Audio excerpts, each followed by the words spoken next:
Yo, Camille here. So we've got 4 characters that are going to be coming out at 3.1. We've got Cyno, Venti, Albedo, and Nilou. I know a lot of people might be confused on which one to choose, so in this video, we're just going to do the usual. I'm just going to list the pros and cons for each character, and I'm going to tell you guys meta-wise which one should you choose. I'm saying meta-wise because if you like any of them, just go for them. Don't even watch this video. And yeah, without further ado, please leave a like, subscribe to the channel, and let's begin.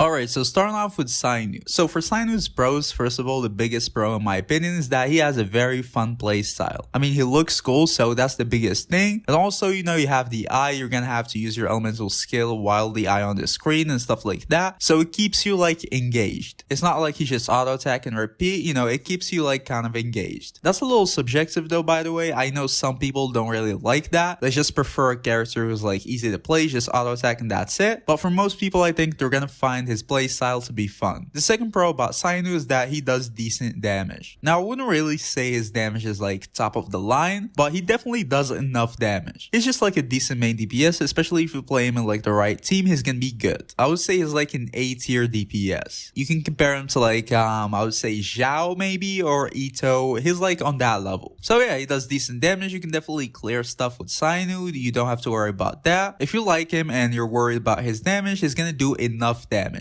Not the best, like don't get that confused, but he's gonna do enough. Third con about Cyno is that he's kind of free to play friendly. Now I say kind of is because his weapon is free to play friendly. You can just use the white tassel and it's gonna do like decent damage. There are not really many 4-star weapons, but the white tassel is just gonna do the job. His artifacts though are not really that free to play friendly. I would say it's kind of hard to farm for Cyno. There are a lot of stats that you'd want to get from the substats and stuff like that, so it's not really particularly easy. But in general, I would say it's so like kind of free to play friendly. You don't really need a lot of gacha things to build Cyno. With artifacts, even if you're like free to play, you can still farm good artifacts. So that's not really a problem. Alright, so now moving on to Cyno's con.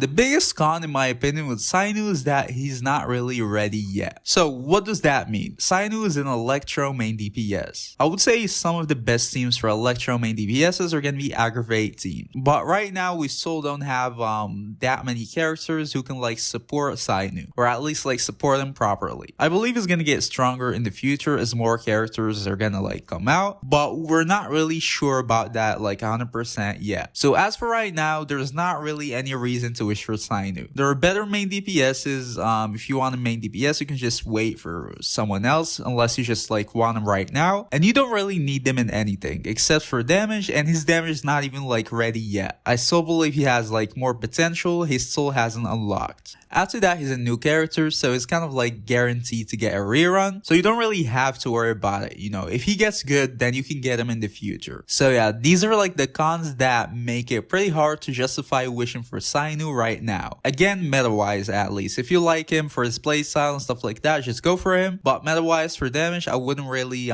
recommend wishing for Cyno right now. Alright, so now moving on to Venti. So we've been through this before, has been out for a while now. We're just gonna list Venti's pros. Obviously, first of all, nice crowd control. The best in the game probably, so he can just like group up enemies if you have a lot of enemies in like a stage in the abyss or something like that. In this type of like challenges, Venti is gonna be the best. You can just group up enemies and they cannot do anything. Second pro about Venti is that he's free to play friendly. You can easily build Venti. He has a lot of weapon options, and even artifacts is not really that hard to build. Third pro about Venti is that he's a Nemo. First of all, that means he's very flexible because a Nemo is going to work in pretty much all of the teams. And also, you know, the 4-piece Verdescent and stuff like that. That's going to allow you to resistance shred, so he's going to have value in a lot of teams and he's going to be very flexible. Now for his cons, I would just put all of Venti's cons in one sentence right now. I would say he can be replaced. So Venti's crowd control has kind of like lost value right now. He still has value, but not as like as early in the game, if anyone remembers, in like 1.0 and stuff like that. On that time, Venti was definitely OP,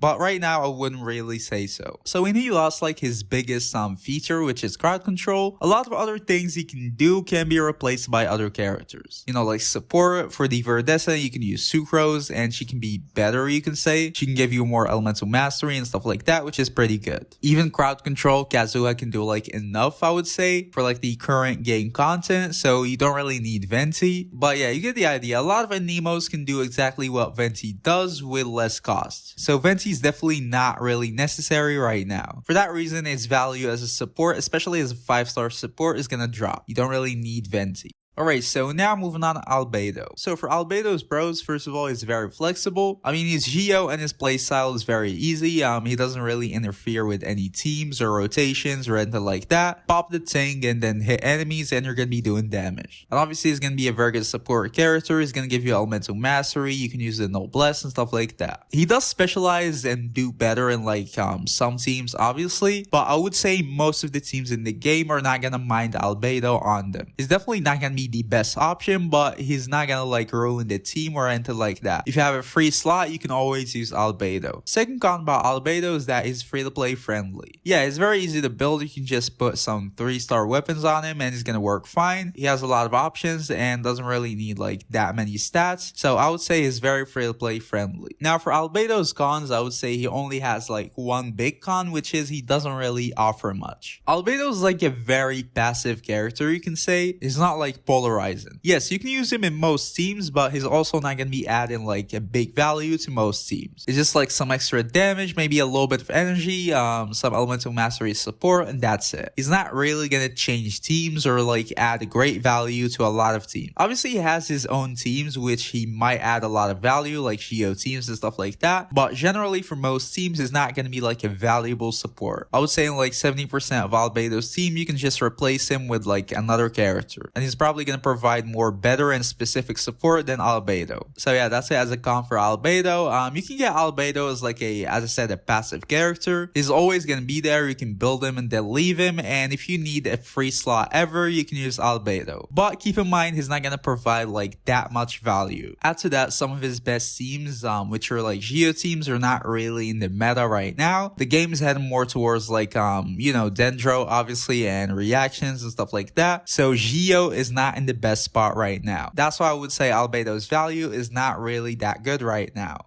Alright, so now moving on to Nilou. So for Nilou's pros, I would say the first one is that she's free to play friendly. Generally, it depends on how you want to build her, but in most cases, you just want to stack HP on Nilou and that's it. So artifacts are going to be pretty easy to build. Also for weapons, she has a lot of like good free to play weapons, so she doesn't really need much to build. Second pro about Nilou is that she's very good on Hyper Bloom teams. She's probably the best support for Hyper Bloom teams, the best like Hydro enabler. So yeah, Hyper Bloom is probably going to be in the meta for a while. Obviously, Dendro just came out, so it's probably going to be pushed for a little bit right now. And since Nilou is one of the best supports for Hyper Bloom, then she's definitely going to be a good support. Or at least, I mean, she's going to be like in the meta for a while. Now moving on to Nilou's cons. So the first con about Nilou is that she's very niche. I mean, she can work as like a Hydro enabler, but she's not really going to be that good. So the teams where she's going to be able to shine in are only going to be like Hyper Bloom teams. Other than that, she can probably be replaced by other Hydro characters. So yeah, she's definitely very niche. And also the second con about Nilou is the same thing with Cyno, is that she's not really clear yet. As I said, her best teams are going to be Hyper Bloom teams, but for right now we only have like 2 Dendro supports. The Dendro MC and Kale, maybe Tighnari. So right now when she comes out, she's definitely not going to be in a very good spot. Now obviously, as I said, more Dendros are going to come out and stuff like that. So she's definitely going to get better and have more options, but is she going to work with the next Dendros?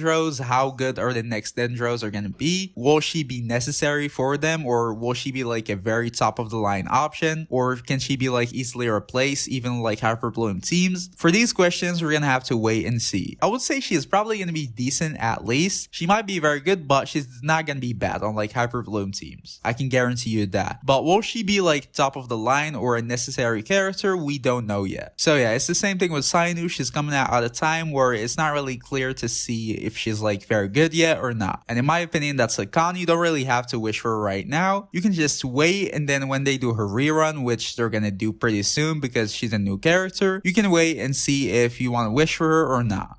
Alright, so right now for the final conclusion, which one should you wish for? Now again, I repeat and emphasize, if you like any of them, then just wish for them. You don't need to care about meta or anything like that, just wish for whoever you want and that's it. For the content, you can just clear it with Ling. But token meta wise, in my humble opinion, I would say all of them are a skip. Now I'm actually like serious. Why is that? It's because none of these characters is like a must pull. For Cyno and Nilou, as I explained before, it's not really clear yet whether or not they're gonna be like a must pull or are they gonna be like top of the line characters, so you can just like wait for the reruns and decide better. With Venti, I explained before, he's very replaceable. He's definitely not like a must pull character right now. He provides good value but not like as a must pull. And with Albedo, is definitely not a character that you need to get. It's pretty cool but meta wise definitely not necessary. So yeah, knowing that all of them are not really necessary to pull, especially for right now, I'm talking about like this period, and knowing that in the next patches a lot of characters are gonna be coming out, like Nahida for example, the Dendro Archon, Layla and stuff like that, and I would say definitely a bunch of them are gonna be good. So if you're like limited on primos and stuff like that, I would say just completely skip the 3.1 banners and wait and see. None of them are really like a must pull, and especially with characters coming out, it's probably better to wait. Save your primos and that's it. Again, unless you like one of them, then how many times are you gonna repeat that?